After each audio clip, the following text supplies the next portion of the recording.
Politique première avec Anna Cabana, on va parler de François Hollande et plus précisément de l'électorat de François Hollande. Plusieurs choses. 1, la manifestation des fonctionnaires a été peu suivie avant-hier. 2, l'annonce par Goodyear de la fermeture de l'usine d'Amiens Nord embarrasse de toute évidence le chef de l'État parce que pendant la campagne, on s'en souvient, il s'était rendu sur place pour s'engager contre les licenciements boursiers. Fonctionnaires, Anna, ouvriers, est-ce que l'on peut dire que le torchon brûle entre le président et le peuple de gauche? Très clairement, les relations se tendent, mais le fil n'est pas encore cassé. Côté fonctionnaire, on n'a pas vu hier donc une grogne de l'ampleur que prédisait en une le Figaro Écho le jour même.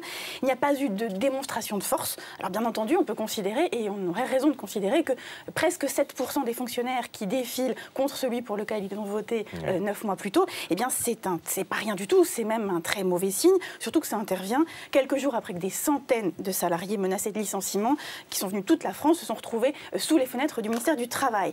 Alors ces jours-ci, les ouvriers rappellent Hollande à ses promesses de campagne, et plus encore depuis hier et l'annonce de la fermeture de Goodyear. À l'Élysée, il faut dire une chose, on craint leur colère. Mais pour l'instant, on se rassure en se disant qu'il y a beaucoup moins de gens qui manifestent pour dire leur déception de Hollande que de gens qui manifestent contre le mariage pour tous.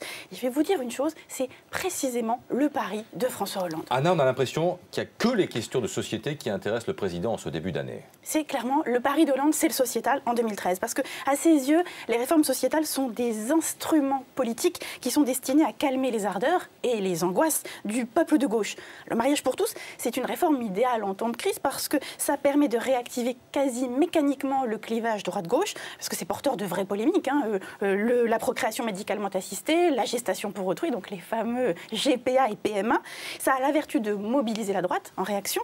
Et or, il n'y a rien de mieux pour que la gauche se sente exister solidairement que de mobiliser la droite. La gauche est alors heureuse de se sentir de gauche. Et quand les temps socio-économiques sont durs, eh ben les sujets de société, les sujets de mœurs, c'est formidable pour faire office, vous voyez, de dérivatif, pour canaliser les passions françaises. Mais vous laissez entendre que François Hollande fait en quelque sorte des tours de passe-passe pour manipuler l'opinion, c'est ça? Comme vous y allez, je dis que François Hollande fait de la politique et qu'il en fait comme un fin tacticien. Il a beau être beaucoup moins cynique que François Mitterrand, eh bien Hollande a comme modèle l'homme qui était le champion du temps politique. Hollande considère que le plus important, c'est la gestion du temps. Et il a besoin d'en gagner du temps. Il lui faut attendre l'embellie économique qui va inévitablement arriver, pense-t-il, parce que c'est une affaire de cycle et parce qu'Hollande croit terriblement en sa baraka.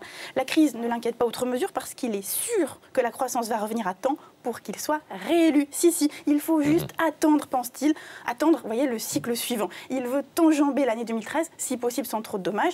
Et alors pour l'enjamber, eh bien, il considère que l'année doit être sociétale ou ne pas être. C'est selon la formule d'un de ses amis politiques. Alors décodage, Christophe. Le débat sur le mariage pour tous, eh bien c'est pas fini. Et vous allez voir, le feuilleton du cumul des mandats va continuer, celui du droit de vote des étrangers aussi, et d'autres encore, autant de divertissements utiles. C'était Anna Cabana, le